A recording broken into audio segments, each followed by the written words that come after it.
You're listening to Barbell Logic, the podcast where we talk about what it means to experience strength and how you can use simple, hard, and effective strategies in training and nutrition to improve your life. It starts with meeting you where you are right now and finding lasting solutions. Welcome to the show. Hello, Barbell Logic family, Block fam. Welcome to Beast Over Burden. I'm your host, Nikki Sims. With me is Andrew Jackson. Hey, Andrew. Hello. Hello. How are you? Really good. Really good. Had a good upper body day today. Feeling like my lats are huge, which is always just such a good feeling. You had a big gym day. Yes. I was actually working on feeling my lats more in the bench today. That's a good one. Worked up to a new 5RM bench press PR. Wah, wah, wah, wah. That was pretty fun. Yeah. I did not feel great going into the gym. It was definitely a train curious kind of day. Like, still had some lingering fatigue and soreness from volume upper body day earlier in the week. Which was a big one. Yeah, it was 320 for 5x5 that was pretty easy. And then something else. I can't remember. Bunch of other reps. You did, was it incline? Incline bench work? Oh, yeah. 280 for 3x4 or 4x4 or something like that. Maybe that's probably actually why I'm sore. I don't think the flat bench was pretty easy. That was pretty mild, but the incline bench was basically max effort. Nice. So probably still sore from that. That's if I were to guess. You're probably sore from racking the incline bench because remember your first two sets, it was like mega dicey. Isometric hold, trying to get the bar back up. I didn't set the monoliths at the right height on the incline bench. Still trying to figure that out.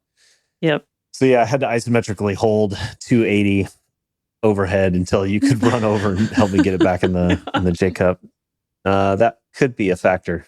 But anyways, driving in and I was programmed for tying my 5RM from 2020. So this is almost 4 years ago, September of 2020. And as a man who... And I have taken a couple of shots. Never settles.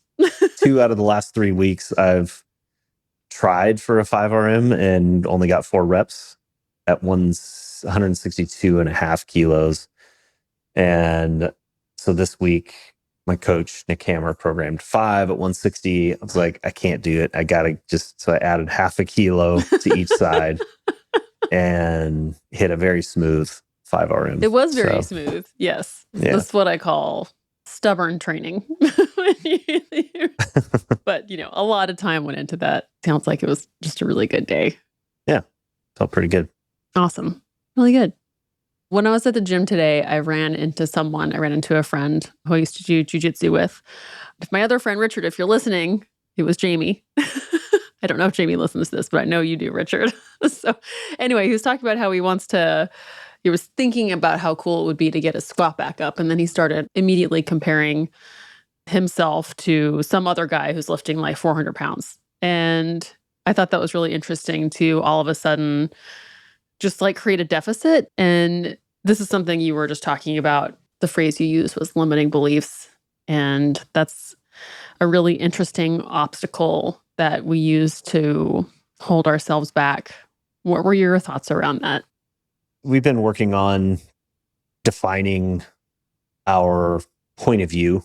I think we've mentioned it a couple of times on the podcast. And we've spent some time writing things, that sort of inspire us. And I think a big part of our point of view is that not only do we think that PRs matter, and we think that's a great measure of strength and progress in your training, but we also see the benefit of training as it applies to how our self-perception changes over time. And as I was thinking more about that, it connects with, your example there with Jamie, that I remember when I first started lifting and would see other people who had been lifting for longer than I had, who were doing things that I didn't think were humanly possible at the time. Yeah.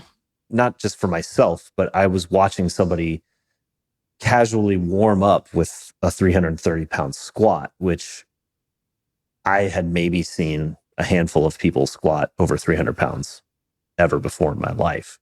So to see a relatively normal looking kind of dad figure. Dad bod?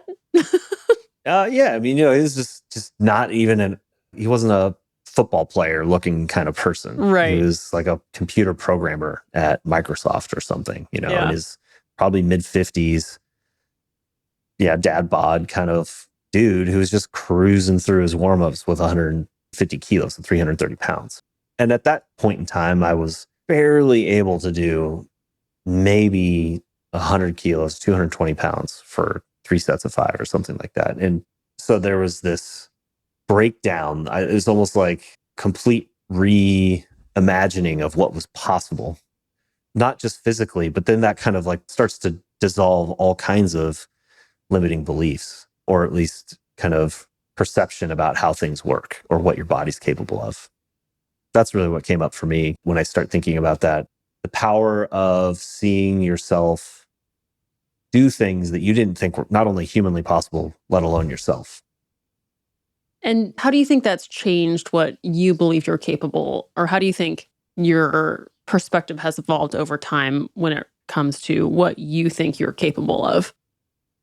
I think I'm more curious. We've talked about training curious. I think I maybe even said that today. It was a train curious kind of day where I have a lot more open mind about what's possible, even on a tactical level, like driving into the gym today where I felt sore. I didn't feel really particularly motivated. I wasn't like fired up, like today's the day I'm going to go hit a 5RM. But I've done this long enough and enough times where sometimes it just happens. And today was another example in that book where the conditions that I thought would be required in order to hit a lifetime 5RM were not necessarily what I thought. I think that it's happened tactically, and then it's also happened with longer term goals. I can remember for a long time, my snatch and clean and jerk goals were 120 kilos and 140 kilos, just somewhat arbitrary, but it was just when I set that goal, I think I was snatching 100 kilos and clean and jerk was like 120 kilos. So this was adding 20 kilos to both lifts. And when I did that, I remember my coach saying, well, what do we do now? How about 140 kilo snatch, 160 kilo clean and jerk? And I just, again, it was another one of those moments where I was like, what? I just spent whatever it was, 2 or 3 years getting to numbers that I thought were impossible. And then immediately adding another 20 kilos to each lift seemed insane to me. But I thought, well, why not aim for that? And within 2 or 3, maybe it was 4 years, I can't remember how exactly long, it was probably closer to 3 or 4 years, I snatched 140 kilos and clean and jerked 160 kilos. So it doesn't happen indefinitely. Obviously, there's an end to that. But I think that has carried over not only to lifting, but in life in general, that I think that I challenge a lot of the assumptions that I have about what's possible and have more of an open mind that it might not be immediately clear on how I would get from point A to point B, but that creating that vision and being curious as to how you might go from A to B has enabled me to do a lot more than I ever thought was possible, not just in the weight room, but career-wise, personal relationship-wise. And I think that's been a powerful experience. Yeah, that conversation you have with your coach stands out because I've noticed how like improvement in strength or in business, whatever, it's really, really helpful when it's collaborative. When you have even just a conversation with someone about what you want to do, what you want to be able to do, or when you hire someone or when you work with a team, because especially with a coach, like they often have a really good ability to see a really big picture. And they based on their experience, they can see what you're capable of way before you can, and they're going to fight for it, sometimes harder than you will. And with work too, like being able to say things aloud that were limiting you, and then someone comes in with new perspective that allows you to just like cast that to the side. And I like how a coach or even training with a group of people can kind of create that space for you to not start dooming yourself to something that you may or may not ever do. But instead of deciding that you're never going to be able to do something, you create this moment where you do see that potential. And I think that's what your coach did for you. And it happened. And I think that's really freaking cool. Like before that, you never thought that it was going to be possible. And then you've done it. And yeah, like that was an idea and now it's your past. And that's like really freaking special. Yeah. And I get to do that with my clients all the time now. I have clients that have signed up. It tends to be the ones, in the first year or so seems to be where that transformation happens. You unlock that a lot of those limiting beliefs after you hit, once you add 50 to 100 pounds to your squat in the first year or something along those lines, that you start getting more ambitious, and I think there's a little bit of a learning curve there where a little greedy. You get the first 100 pounds and then it seems like, well, anything's possible. And that's where the shoulding can start to creep in as you enter your kind of intermediate phase, which I think it's important to have a coach at that phase also, because that's when you need to start often reining people in. Yeah. Because the thing that worked for your first 50 to 100 pounds isn't going to just keep working for the next 50 to 100 pounds. That's a tough pill to swallow. Yes. You've got to spread the stress out a little bit more, allow your body to recover for a little bit longer, things along those lines.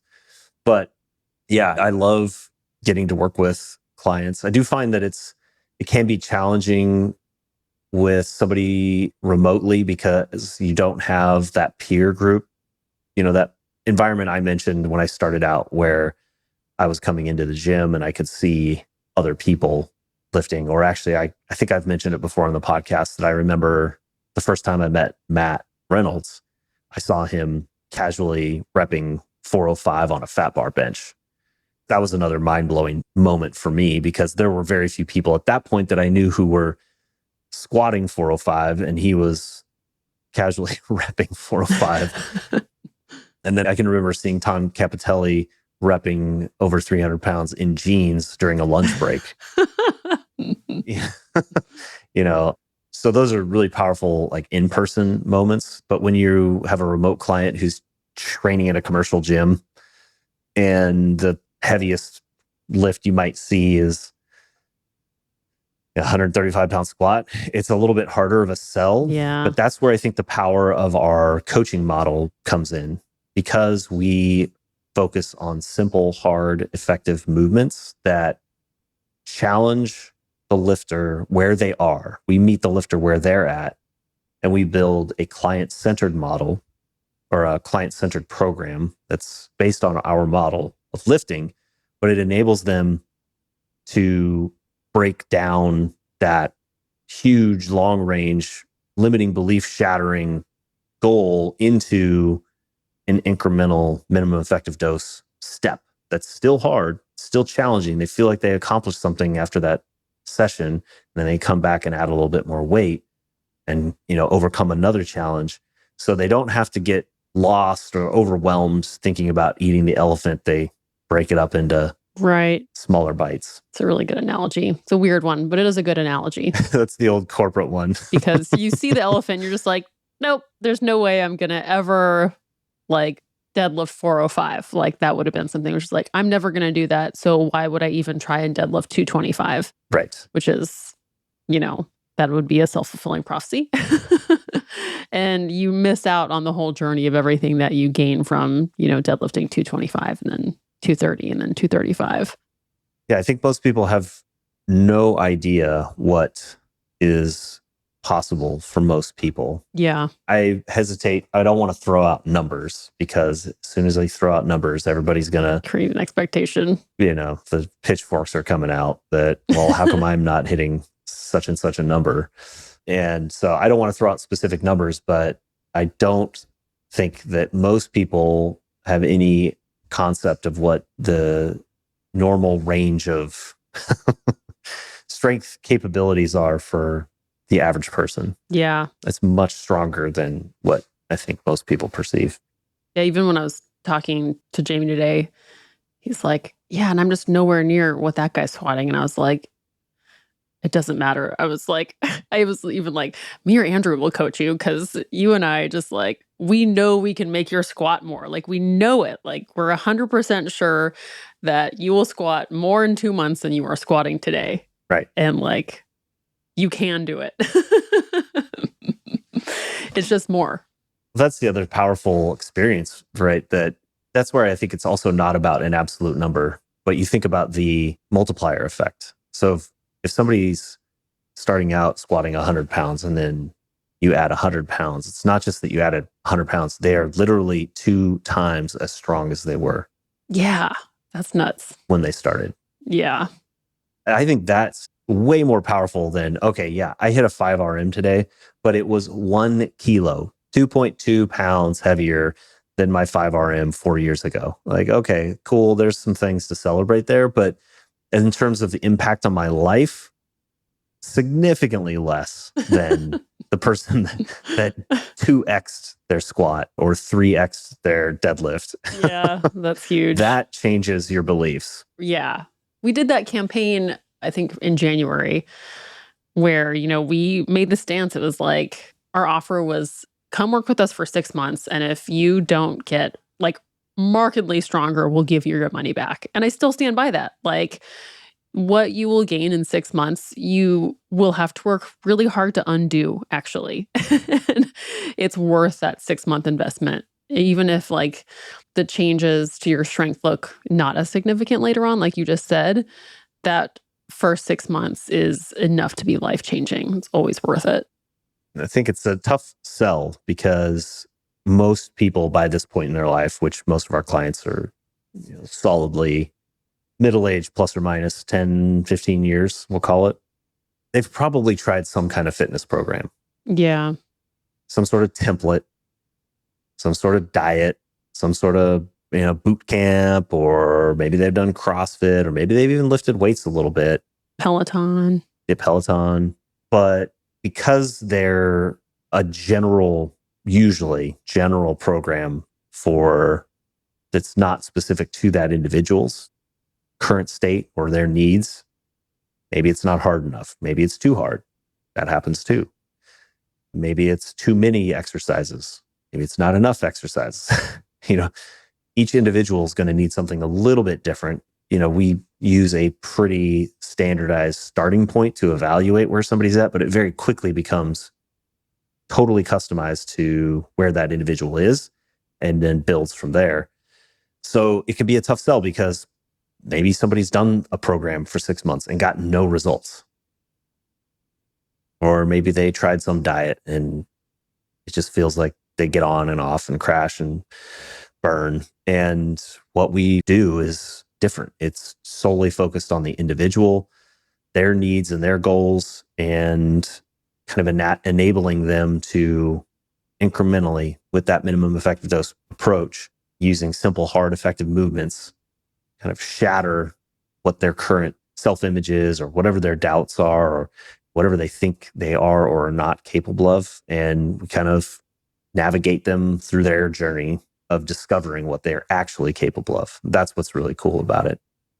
I've been chewing on this myself, but now I'm curious what it would be for you. I've been wanting to take on some more clients, but I wanted to really articulate the type of clients who I'm looking for, which kind of came down to the type of things I want to help people do. So, clients who want to improve their squat, who want to develop consistency. What would be like if you could describe what type of client you would want to work with right now? What things come to mind for you for like build a client? The clients that I have enjoyed working with the most are people who want to change. They're interested in working hard, but they don't want to waste their time, and they're not sure exactly what to do or what they're capable of. So they've got sort of this pent up energy that feels stuck. And there's something in the back of their mind that says they could be more. There could be whether it's a stronger version of themselves or a more powerful version of themselves. And they're looking for help getting out of where they're at right now, or where they're getting out of the feeling like they are not sure what to do. So that can be really frustrating being in that state, because you've got all this energy, but it's not feeling productive. Yeah. That can be really demoralizing. You start to question whether there's something wrong with you, although I'm not saying I want that, but I hear that a lot, that somebody who's feeling stuck, and then we have a chance to work together and they're kind of unstuck and able to move forward. Those are really, I think, interesting people to work with. How about you? Well, just what you were just saying. I remember when we were doing the interview for the Viewpoint television show that's going to be out soon, there was a question they asked, and I can't remember what it was. It was like, why barbell logic or something like that. And it was that exact emotion, like that emotion that I've experienced before of like, I want this. I am ready to work for it. I have the financial resources. How in the world can I find the person or the mechanism to help me be able to do it? And you can feel, like, I can feel it now, like that, like you just said, the pent up energy, like the willingness, the ability, but not like the knowledge, So to be able to find someone who's like, I got you, like, come with me. This is exactly what you're going to do. You will be that person that you're envisioning for yourself. Like, I freaking love that. I love that we get to do that for Barbell Logic, because like someone in Florida will get to work with you, even though like when that may not have been an option before.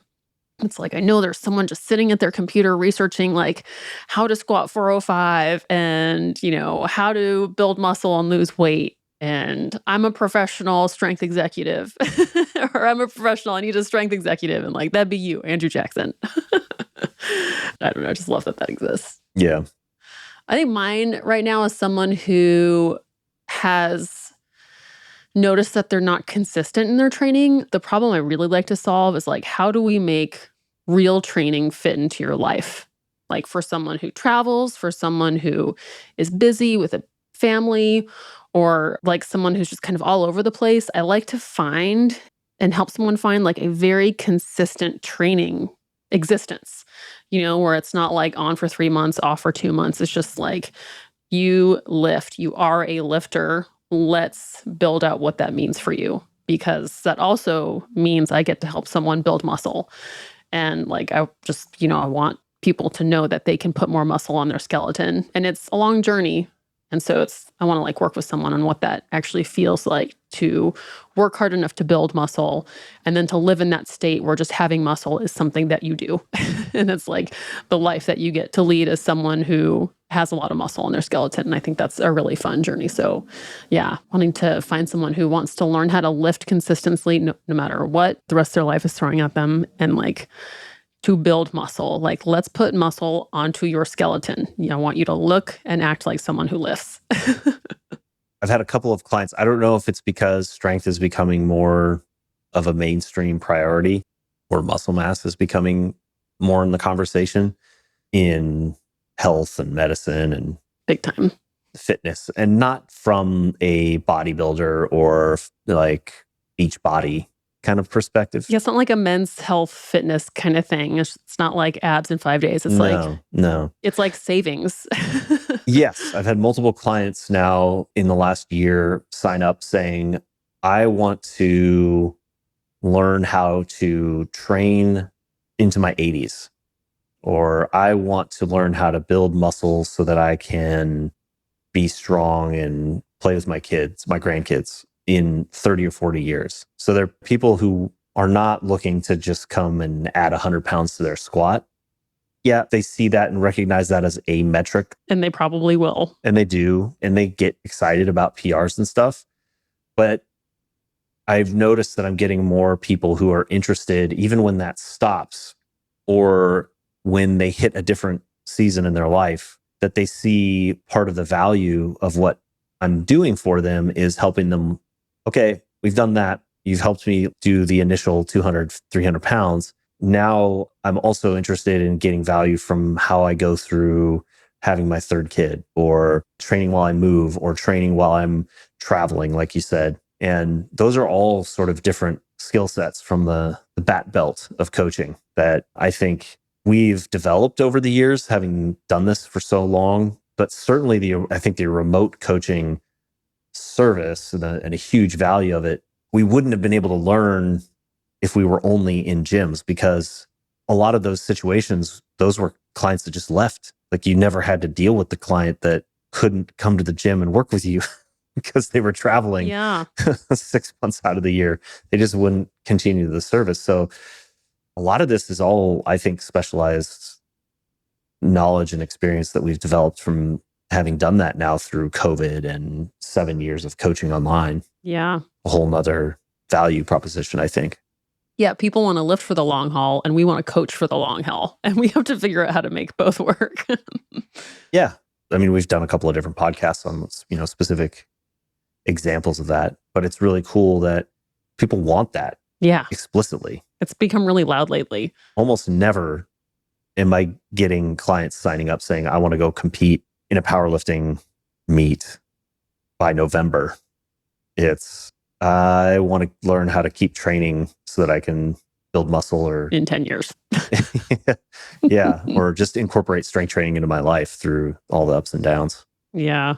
Which is another limiting belief. I think that I've helped several clients change their perspective on that. Oh, I could, going from feeling like I can only get value out of my strength training program if I'm doing the big 4, 3 days a week. And competing twice a year. And hitting PRs all the time. They're enjoying the process of training, even if they're not hitting PRs and winning their medal at the local competition. Yeah, there's a lot more to it. I love that. Well, I hope whoever you are, who you're listening, curious if you can challenge your limiting beliefs, what those might be, and just even be able to notice if you have any, because there's a lot of barriers you can remove for yourself just by thinking. And you actually start to be able to do a lot more. But thanks for sharing all that, Andrew. It's made me feel even more fired up about coaching. And congrats on your bench press PR. Thank you. 1 kilo is awesome. You worked really hard for that. 1 kilo at a time. I'll take it. Yes. Love it. Well, thank you so much for listening. We hope you got some value out of this. If you did, we'd love a share. We'd love a review. We'd love to hear from you. And we'll see you back here next week, next Tuesday at Beast Over Burden. Bye-bye. Bye-bye.